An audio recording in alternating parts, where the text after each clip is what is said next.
Halo semuanya, selamat datang di channel yang tidak layak untuk dihina ini.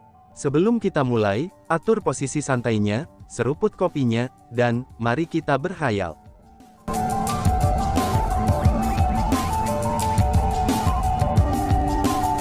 Melanjutkan cerita sebelumnya, setelah mendengar apa yang dikatakan Nangong Beidou, eselon atas klan Kekaisaran Nangong semuanya sangat gembira.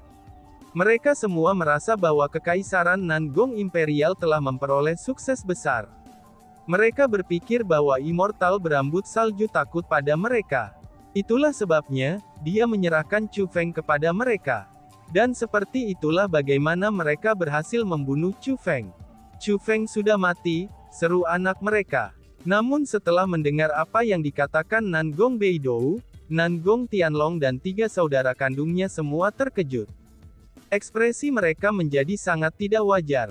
Kemudian, Nangong Tianhu bahkan bertanya, "Ayah Kekaisaran, apakah kamu yang membunuh Chu Feng?" "Tidak, Chu Feng telah dibunuh oleh immortal berambut salju."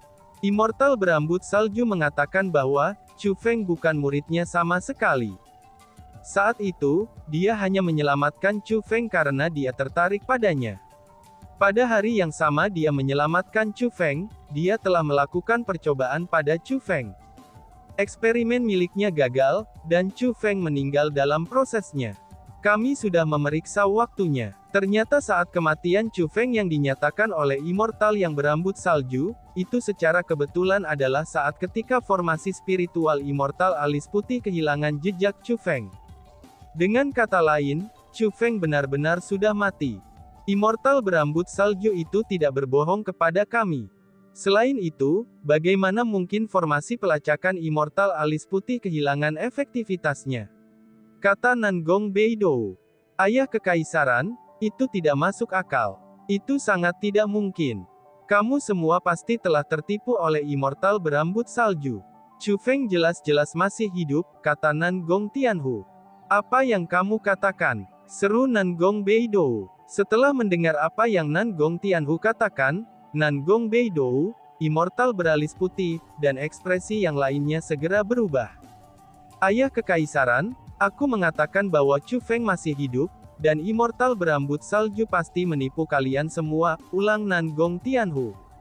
Tianhu, mungkinkah kamu tahu sesuatu? Tanya Nangong Beidou. Ayah Kekaisaran, jika memang itu seperti yang immortal berambut salju katakan, maka Chu Feng harus mati lebih dari 20 hari yang lalu. Namun kira-kira pada 2 hari yang lalu, hubungan antara Purple Rainbow Sword dan Qian Rainbow Sword terputus dari aku dan saudara ketiga. Pada saat penting ketika mereka terputus, kita berdua merasakan aura Chu Feng. Jika Chu Feng mati, bagaimana mungkin kita bisa merasakan auranya? Nangong Tianhu berkata, "Tianxi, apakah ini benar-benar terjadi?" Tanya Nangong Beidou. Ayah Kekaisaran, apa yang dikatakan saudara laki-laki kedua adalah kebenaran. Kakak laki-laki dan saudara perempuan keempat juga hadir pada waktu itu, kata Nangong Tianxi. Ayah Kekaisaran, memang benar demikian masalahnya. Pada saat itu, kami 4 saudara sedang mengobrol satu sama lain ketika saudara laki-laki kedua dan ketiga tiba-tiba muntah darah, dan menjadi sangat lemah dalam kesehatannya. Memang hubungan antara mereka dan persenjataan kekaisaran mereka yang tidak lengkap telah terputus, balas Nangong Tianlong dan bersaksi. Tunggu sebentar, kamu semua mengatakan bahwa kamu merasakan aura Chu Feng. Tanya immortal yang beralis putih. Ya immortal, itu memang aura Chu Feng. Bagaimana mungkin kita bisa melupakan aura Chu Feng? Nangong Tianhu dan Nangong Tianxi menjawab secara bersamaan. Omong kosong. Teriak immortal alis putih. Namun setelah mendengar kata-kata itu, immortal alis putih tiba-tiba marah. Dia segera menunjuk Nangong Tianhu dan Nangong Tianxi dan berkata, "Pembentukan formasiku mampu melacak aura Chu Feng." Namun tidak lama setelah Chu Feng diselamatkan oleh immortal berambut salju, formasi pelacakan aku kehilangan jejak Chu Feng. Pada saat yang sama, aura Chu Feng juga benar-benar telah menghilang. Hanya ada satu penjelasan untuk itu. Dan itu adalah, bahwa Chu Feng sudah mati. Ketika aku pergi untuk menemukan immortal berambut salju, niat aku adalah untuk tidak menyerahkan Chu Feng. Hanya saja, aku ingin memverifikasi apakah Chu Feng sudah mati atau belum. Namun, hasilnya sama dengan yang aku duga. Chu Feng telah meninggal. Lebih jauh lagi, waktu kematiannya sama dengan waktu yang aku harapkan. Namun sekarang, kamu semua mengatakan bahwa kamu merasakan aura Chu Feng kira-kira 2 hari yang lalu. Apakah ini bukan omong kosong? Chu Feng sudah mati. Jadi, bagaimana kamu bisa merasakan aura Chu Feng? Ucap The White Alice Immortal dengan sangat marah.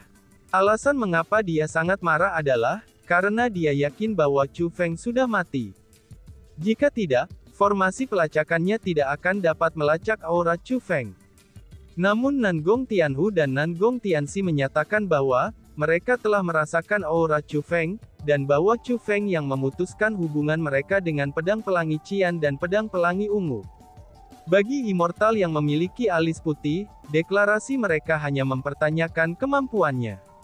Itulah alasannya mengapa dia menjadi marah. Saudara alis putih, jangan terlalu emosional. Dari cara aku melihatnya, Tianhu dan mereka sepertinya tidak bercanda. Kamu juga telah menyebutkan sebelumnya bahwa, formasi pelacakan kamu hanya dapat melacak Chu Feng karena mampu mengunci ke aura Chu Feng. Katakan saja, apakah menurutmu ada kemungkinan lain? Mungkinkah Chu Feng belum mati, dan kemudian mengubah auranya? Mungkinkah itu alasannya, mengapa formasi pelacakan kamu gagal melanjutkan pelacakan kepada Chu Feng? Tanya Nangong Beidou. Itu memang mungkin. Hanya saja, kemungkinan hal itu terjadi sangatlah kecil. Sementara aura eksternal seseorang mudah diubah, tapi sangat sulit untuk mengubah aura internal seseorang. Paling tidak mungkin bagi aku untuk mencapai itu. Adapun immortal berambut salju, aku akan mengakui bahwa dia lebih kuat dari aku. Di antara 10 immortal rambut salju adalah orang yang tidak konvensional. Meskipun teknik formasi spiritualnya tidak konvensional, tapi memang benar bahwa teknik formasi spiritualnya sangat mendalam, dan juga mampu mencapai hal-hal yang tidak mungkin dicapai oleh orang lain. Namun jika kamu ingin mengatakan kepada aku bahwa dia bisa mengubah aura Chu Feng dalam waktu yang singkat, aku pasti tidak akan mempercayai kamu, kata immortal beralis putih. Kalau begitu, kematian Chu Feng pasti fakta. Kemudian, orang yang seharusnya memutuskan koneksi dari Qian Rainbow Sword dan Purple Rainbow Sword, itu haruslah immortal yang berambut salju. Tampaknya immortal berambut salju masih menipu kita. Ucap Nangong Beidou dan menghela nafas. Alasan untuk itu adalah, karena mereka juga bertanya kepada immortal berambut salju, itu tentang pedang pelangi Qian dan pedang pelangi ungu dalam perjalanan mereka ke 10.000 mil surgawi. Namun immortal berambut salju menyatakan bahwa, dia belum menyentuh barang-barang milik Chu Feng. Karena itulah, dia sama sekali tidak mengetahui adanya Qian Rainbow Sword dan Purple Rainbow Sword. Terlebih lagi, bahkan jika dia tahu, dia tidak akan menginginkannya, karena dia tidak tertarik pada mereka. Namun sekarang, koneksi yang dimiliki pedang pelangi Qian dan pedang pelangi ungu telah dimiliki dengan dua pangeran klan Nangong telah terputus. Ini menyebabkan Nangong Beidou merasa, bahwa itu telah dilakukan oleh immortal berambut salju. Lord Clan Chief, Purple Rainbow Sword dan Qian Rainbow Sword adalah harta dari klan Imperial Nangong kami. Kita tidak bisa membiarkan mereka didapatkan oleh immortal berambut salju seperti ini. Haruskah kita pergi dan menuntut mereka kembali? Orang-orang dari Kekaisaran Nangong bertanya. Meminta mereka kembali, itu akan menjadi satu hal jika demi menghilangkan nyawa Chu Feng, bahwa kita telah melakukan ekspedisi melawan immortal berambut salju. Namun jika itu untuk dua persenjataan kekaisaran yang tidak lengkap, yang terbaik adalah melupakannya. Immortal berambut salju bukanlah seseorang yang bisa kita anggap mudah. Itu tidak sepadan dengan upaya bagi kita untuk berperang melawan immortal yang berambut salju, itu hanya untuk dua persenjataan kekaisaran yang tidak lengkap, kata immortal yang memiliki alis putih. Lalu immortal, apakah kita hanya melupakan pedang pelangi Qian dan pedang pelangi ungu? Tanya Nangong Beidou. Kepala klan Nangong, Aku telah mengatakan bahwa, tujuan aku yang sebenarnya dalam membawa kamu semua bersama aku ke KTT Surgawi 10.000 milenium, lalu bertemu dengan immortal yang berambut salju hanyalah untuk memverifikasi kematian Chu Feng, dan bukan untuk berperang melawan immortal yang berambut salju. Di antara 10 immortal, immortal rambut salju itu memiliki kekuatan di daftar 5 besar. Adapun aku, di antara 10 immortal, aku hanya peringkat ke-10. Jika kita benar-benar pergi melakukan ekspedisi melawan immortal yang berambut salju, kecuali jika kamu mampu membuat Nangong Longjian atau beberapa tetua agung kekaisaran Nangong Imperial kamu. Karena jika hanya dengan kekuatan kami tidak akan terlalu cocok untuknya. Pikirkan itu baik-baik. Apakah kamu benar-benar bersedia untuk membuat orang seperti itu menjadi musuh, hanya demi 2 persenjataan kekaisaran yang tidak lengkap? Tanya immortal yang beralis putih. Apa yang dikatakan saudara White Brow memang masuk akal. Ucap Nangong Beidou dan mengangguk. Sebenarnya dalam perjalanan mereka ke 10.000 milenium surgawi, mereka bahkan belum berhasil bertemu dengan immortal berambut salju dengan tatap muka. Immortal berambut salju hanya berbicara kepada mereka tanpa mengungkapkan dirinya. Selanjutnya, immortal berambut salju memiliki sikap yang sangat keji terhadap mereka. Sikap itu hanyalah sikap seseorang yang tidak menempatkan mereka di matanya. Nangong Beidou berhasil menjadi sadar pada waktu itu, bahwa immortal yang berambut salju bukanlah seseorang yang mudah diremehkan. Dan bahkan, dia telah mendengar tentang berbagai tindakan yang telah dilakukan immortal berambut salju sebelumnya. Dia adalah wanita yang sangat gila. Meskipun dia dikenal sebagai salah satu dari 10 immortal, tapi dia adalah karakter yang sangat kejam. Meskipun klan Nangong Kekaisaran telah ada untuk waktu yang sangat lama, dan memiliki latar belakang yang sangat dalam, tapi ketenaran 10 immortal untuk memerangi kecakapannya sangat tidak berdasar. Semuanya adalah keberadaan yang tidak mudah diremehkan. Dengan begitu, Nangong Beidou juga tidak ingin memulai perang dengan immortal berambut salju. Itulah alasan mengapa dia meminta pendapat immortal beralis putih. Itu semua agar dia bisa menemukan jalan keluar dari situasi yang sulit ini, dan menemukan alasan untuk tidak memulai perang melawan immortal yang berambut salju. Immortal, kami sebenarnya tidak meragukan kamu. Hanya saja, kami benar-benar merasakan aura Chu Feng saat itu, dengan persisnya, kenapa itu bisa terjadi? Nangong Tianhu bertanya dengan takut-takut. Dia benar-benar takut, bahwa immortal alis putih akan marah.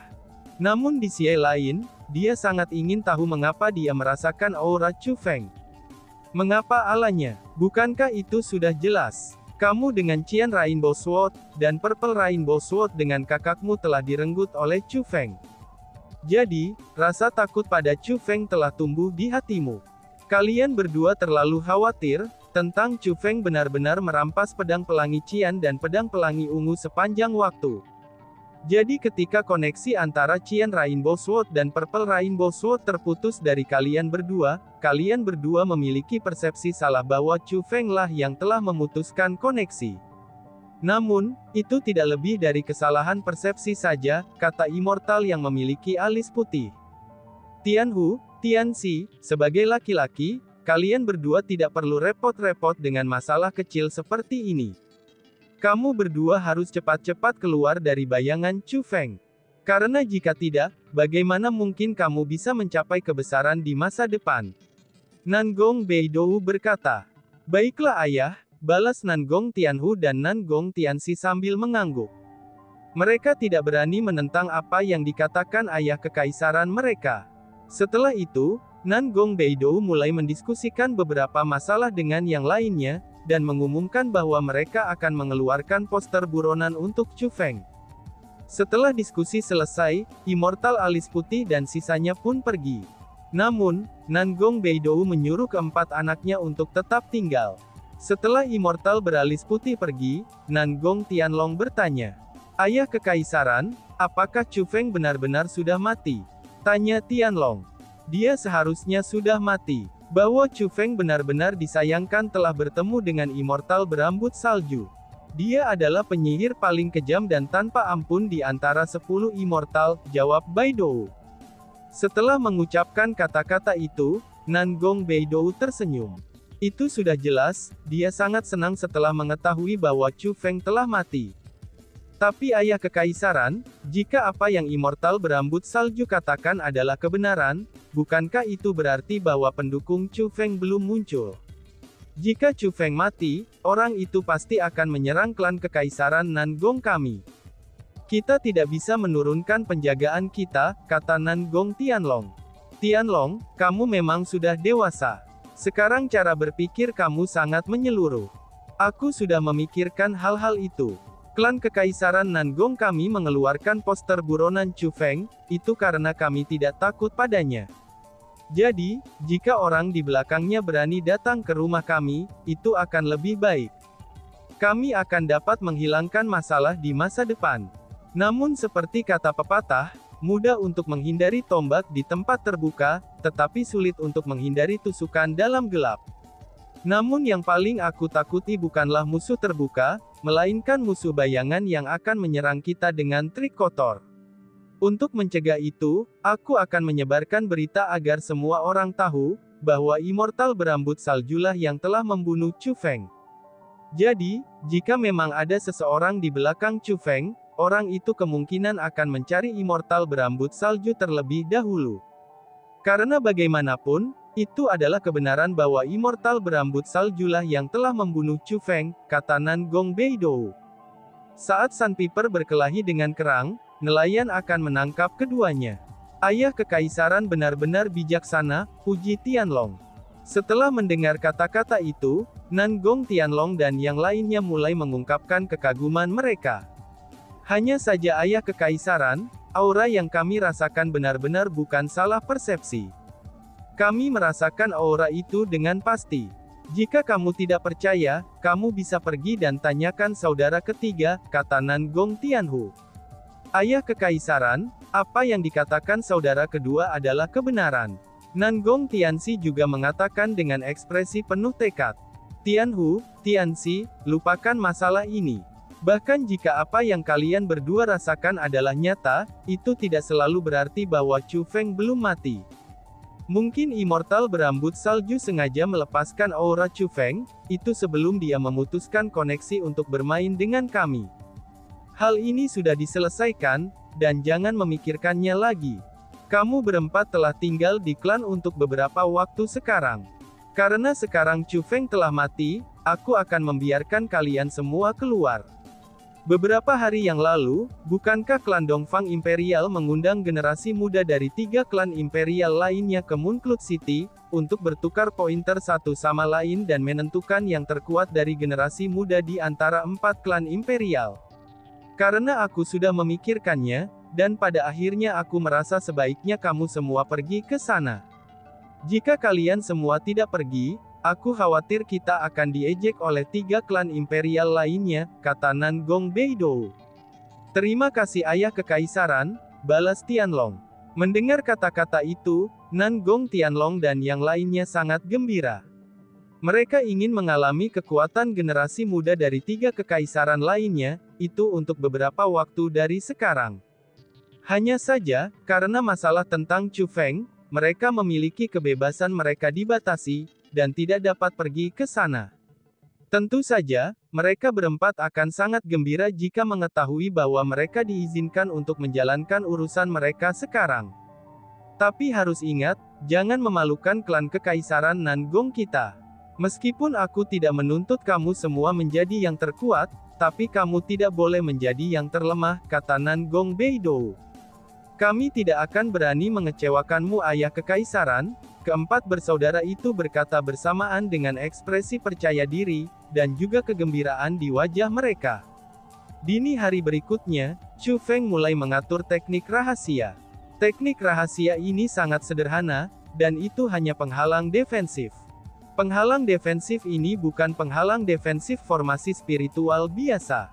Namun sebaliknya, itu digunakan oleh aura dan darah Chu Feng.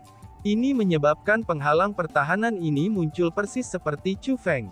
Dalam istilah yang lebih sederhana, penghalang pertahanan ini adalah Chu Feng yang gemuk. Ketika Goudan Er dan Duanwu memasuki penghalang pertahanan ini, itu akan sama dengan mereka memasuki tubuh Chu Feng, lalu menyatu dengannya dan berbagi kekebalan terhadap racun yang dimiliki tubuhnya. Tentu saja, mereka akan bisa melewati formasi kabut racun dengan cara seperti ini. Namun, ini hanya secara teori saja. Chu Feng tidak benar-benar yakin bahwa dia akan bisa membawa Duanwu dan Goudan keluar bersamanya. Dengan demikian, Chu Feng sudah membuat persiapan jika terjadi kecelakaan. Dia akan segera membawa mereka berdua kembali. Tidak peduli apa, dia tidak akan membiarkan mereka berdua kehilangan hidup dengan sia-sia. Apakah kalian berdua sudah siap? Ini menyangkut hidup atau mati? Tanya Chu Feng sambil memandang Duanwu dan Goudan Er, dua orang yang berada di penghalang pertahanan bersamanya. Ayo pergi, kata Duanwu. Meskipun Duanwu adalah orang yang tidak komunikatif, tapi matanya mengungkapkan kegembiraan yang samar. Tampaknya dia ingin pergi melihat tanah suci martialisme juga. Hehehe, aku tidak takut mati. Bahkan jika aku harus mati, aku masih harus melihat tanah suci martialisme, ucap Goudan Er. Goudan Er memiliki ekspresi acuh tak acuh, dan dia sudah tidak sabar untuk pergi. Baiklah, kita akan berangkat kalau begitu, ucap Chu Feng. Dan, wush, tiba-tiba saja, Chu Feng mulai bergerak. Seperti meteor terbalik, dia dengan eksplosif menembak ke arah langit, dan menerjang ke arah awan racun yang melonjak. Pada saat ini, terlepas dari apakah mereka mungkin penduduk desa ataupun orang-orang dari Duklan, mereka semua terlihat sangat gugup. Bahkan tak satu pun dari mereka berharap terjadi kecelakaan. Chu Feng, Duanwu, dan Goudan Er melonjak ke langit dengan kecepatan yang sangat cepat.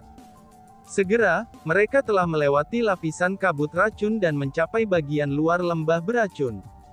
Sepertinya kita telah berhasil, ucap Chu Feng. Melihat langit biru gelap dan juga awan di langit, Chu Feng menghela nafas lega. Kemudian, dia berkata kepada Duanwu. Duanwu, tahukah kamu ke arah mana Gunung Lima Racun dan Gu berada? Tanya Chu Feng. Moon Cloud City, apakah kamu tahu tempat itu? Gunung Lima Racun terletak sangat dekat dengan kota Moon Cloud. Kami hanya perlu melanjutkan menuju arah kota Moon Cloud, kata Duanwu. Dan tiba-tiba saja bersambung. Sekian dan terima kasih banyak. Bye-bye.